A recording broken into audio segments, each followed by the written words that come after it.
released about a week and a half ago. SPO 7 will come out at the beginning of 2019, and BI 4.3, which is the next major release of Business Objects, was announced at the beginning of June at Sapphire to be released at the end of 2019. So as far as where I sit, looking at the vendor's roadmap, right, Business Objects has a great future. But also we can talk about what do we mean by business objects today, because when we look at all the features and functions that we have seen come out in the last 2 years, they've been primarily around web intelligence, and behind web intelligence, the universe and IDT. Whereas if we looked at business objects 4 or 5 years ago, there was a lot of other products, right, that were kind of in the mix there, but they seem to have, while they're still in use, so to speak, they seem to have fallen out of favor from a development standpoint within the SAP world, and they're not, being enhanced that much. Crystal Reports is a great example of that. There isn't a more ubiquitous reporting tool in the world today than Crystal, and yet, if you look at the number of enhancements, the type of enhancements that have been put into Crystal Reports in the last 6 or 7 years, it's minuscule.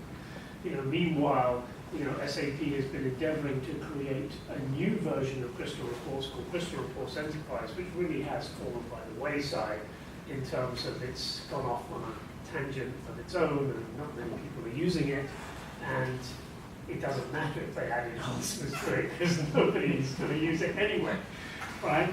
And then you have, the situation with Lumira and SAP announcing the deprecation of that product. And again,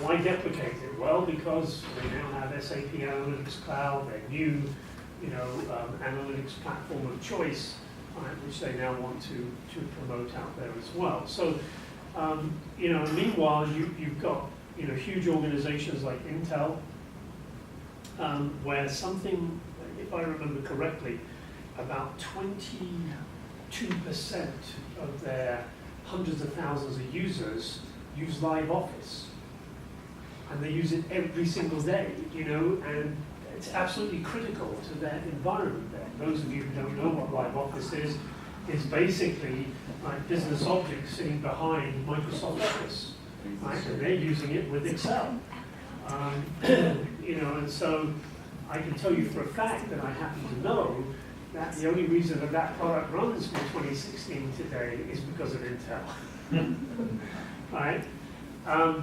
And so let's talk about some of these things, and I'd love to hear from you guys about the tools you're using and where you see business objects going. And let's not forget Tableau, Power BI, and all these other things that are infiltrating and making their way into our organizations.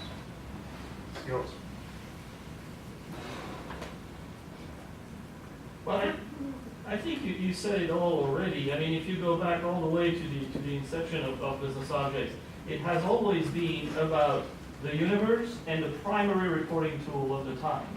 It was, what came to be known as DESKI, and then it painfully shifted to web intelligence. But that's the only thing that stays and will be there, I think, as long as the company will exist. And then everything else is satellites. I mean, Live Office is a very good example. I mean, it's a third party that integrates with Business Objects.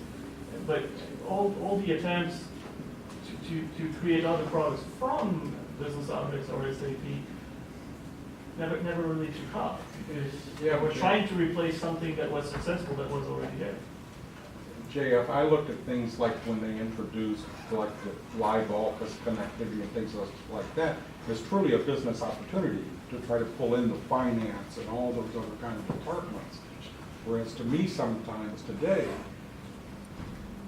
SAP sends to me mixed signals of what is the priorities of this year for customers. You talked about Lumira, things like that they push, but I don't see a consistent strategy outside of things like webbing, business objects, dashboard, and things like that.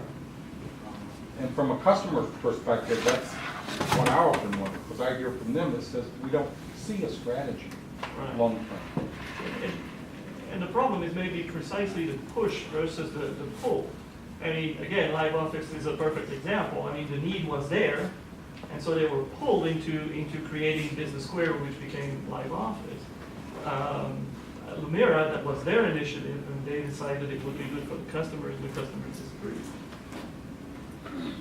Yeah, I mean, there's many theories on that. I mean, I could argue that Live Office only existed because the world was sold on Excel. Right, exactly, that's what I mean. And finance departments everywhere were never going to give it up, Right? right? And so you can't beat them, so all the BI companies said, okay, well, we'll find a way to integrate with Office, and that's what they did.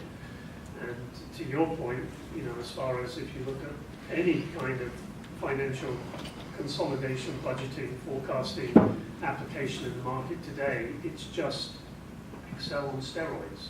That's all it is. Right? Tableau started that with its integration only with Excel too. Think about it as for that same audience, Yeah. right? And all the tools you're mentioning are all focused on getting that business user engagement, which is still the gap that we have with the current suite of products that we're left with. Lumira was for the business user, at least Lumira Discovery, which is the one being sunset, was oriented towards the business user. Live Office is towards the business user. The tools that are lacking the continuous adoption are for that audience. And that's the audience that I think still struggles with usability of web intelligence and the time to value for them to get ramped up in that tool set too. So I still think we're missing a piece of the puzzle where SAP doesn't have that piece of the pie to really engage the business, which is the bulk of our audience, right? It's not our the BI folks or the tech folks, right?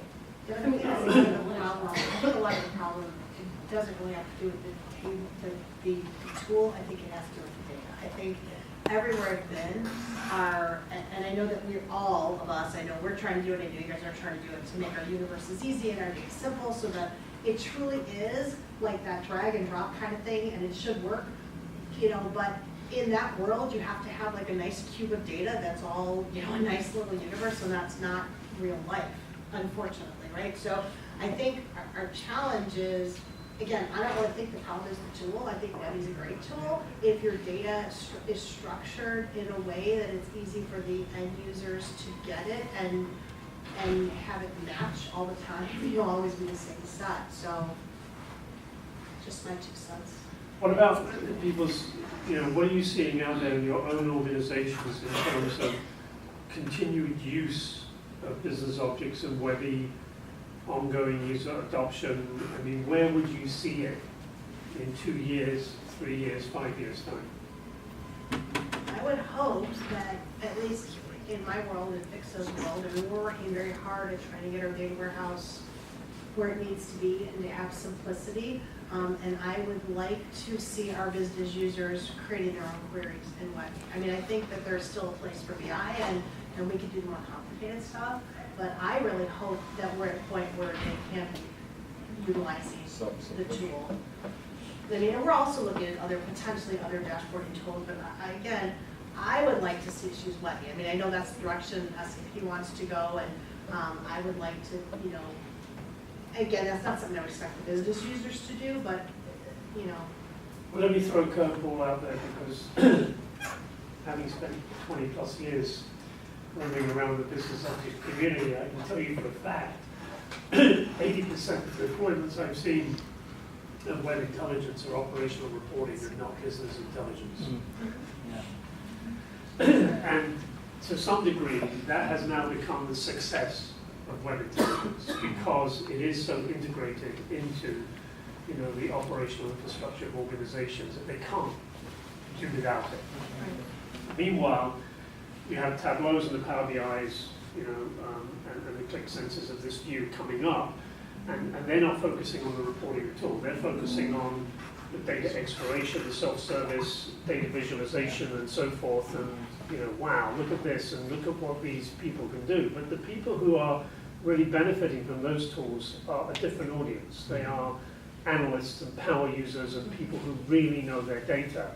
Only here, the rest of the business still needs those reports, okay? And so, I mean, how many people here feel that they are seeing still good use of web, or any use of web intelligence for business intelligence purposes? I'd say it's very little. I mean, there are, we do have some dashboard-like business intelligence reports for some of our customers. I will put it that way. That's a dashboard-like, but the bulk of our reporting is just operational reporting. And I think that's it. I see a lot of people nodding their heads. Well, because I think we all want to be like this BI world. We want to get to this world where we're getting insights from our data, and we want to be there, but I don't think most of our businesses are there, right? They're still lost in their Excel world with their data dumps. And that's what they like. And I think it's our charge to work with them to show them how the tool can do that for them. I also think the tool needs to be a little simpler. I mean, a lot of the technology you see coming out, and I know they're not like top of the quadrant yet, but I think it's going to be the future where we're getting to is like some of the search-based tools where you take the concept of Google and you can ask your business question that comes forward. You no longer have to understand the query concepts and how to pull the information forward, because if you think about it, if you have to query something, you have to know enough about what you think the answer to a question is going to be in order to ask that question. And if you really want insights and value, you need to be able to ask a question without knowing the answer first. And I think the complication of Webby is where it's too much. You have to know how to do your query, you got to know how to create your report, you have to know all the things for the formatting and all these different ins and outs of the tool. And so now you're becoming an expert in the tool before you can even get to the data value. And that's where other tools like Power BI, Tableau, and all these other ones, are up on the quadrant, are winning in the marketplace, because you don't have to know how to query, you don't have to do all that. It's taken that away. Even if your data is just as bad, it highlights it really nicely for you. And it doesn't take very long to do it, It actually can be used for data cleansing in some ways too. That's a really Pops interesting, forward. that's a really interesting concept, because I mean, it would be, if we followed what you were saying, Heather, you would really want to start again with Webby in order to make it that simple and easy to use. You couldn't take what you have there today and simplify it per se. I mean, the thought that came into my head as you were talking is, oh yeah, let's just have Alexa on the front end. And Alexa can build the Webby for us on the Webby, so, but hey Alexa, We'll give her a cooler name, Right, because that is what's going to happen. Yeah. That will become the next generation of query BI type, type solution. So a different interface altogether. But even then, it's even more important to have the right data behind it, right? Because Right. if you're asking Alexa to build a query for you, you can't have 3 objects in your universe called create data. I know that you guys, but I have some universes that do have 3 or 4, or I have some universes that are like horrendous that I will say I didn't build. They predate me, just for the record. But some of them, they're like the same object is in there like 10 times. So again, it goes back to the data. I get your point, and I agree with you. There are tools that are easier, but if you don't have clean data going in, you're not going to have clean data coming out. Yeah. I even look at it more than the data, it's at the semantic differences, where with Tableau and the explosion of it, is all the different people within different departments and not really looking at the semantic, because they're only focused on their vertical business area. And somebody in the back has to really, if you want to grow, bring it together at that semantic layer. Now you're getting into the data and all those other things. It starts to evolve into what you have with like a universe and those kind of things. Not necessarily the same implementation, but I think Tableau's slowly progressing towards that, and we'll have the same kind of challenges that we see today with like SAP. Right, and you bring up a good point, because a lot of places, and I know we struggle with this in Millennium, we struggle with it in Fixo today, who really owns the data? You need to have, you know, people that own the data and can define what the data is, and what's the word I'm looking for, data governance, right? So I know that that's a struggle a lot of places that I've worked. It was a struggle in Kessler when I was there. So, and this, all those things help to go into the business owning the data. If we define what our data set is in a create date means this and only this, you know, then whatever tool you use, it will also be easier, right? Because it means one thing. And I think most places that I've been, it doesn't really mean one thing. And when, you know, when Susie wants her data, you know, I'm working on a report now, like average days to pay, she's like, this just can't possibly be right. Okay, well, there's 5 invoice dates in the data. Which one would you like me to use? You know, so. Yeah, and it's interesting you mentioned that, because there's a trend in the industry to go away from structured data and to unstructured data. And, you know, you hear all these, or I do, all these large companies talking about data lakes and opening up more and more data, right, to the organization without considering structure at all, and to some degree without considering data quality and data governance, and that's the wrong direction. And I think that this whole concept of what, you know, came about 6 or 7 years ago with big data was great for certain vendors, but it's not good for most organizations that really should not be thinking so much about that quantity of data, but more about that quality, right, of what they have, you know, and structure and so forth. So that's a great point. But let's get back to business objects, you know, and this whole idea of, you know, where do we see that, you know, in 3, to 5 years time. So, you know, the idea that Heather, you know, floated out there in terms of, well, it would be nice if it was more simple, and then we could get more people to use it and so forth.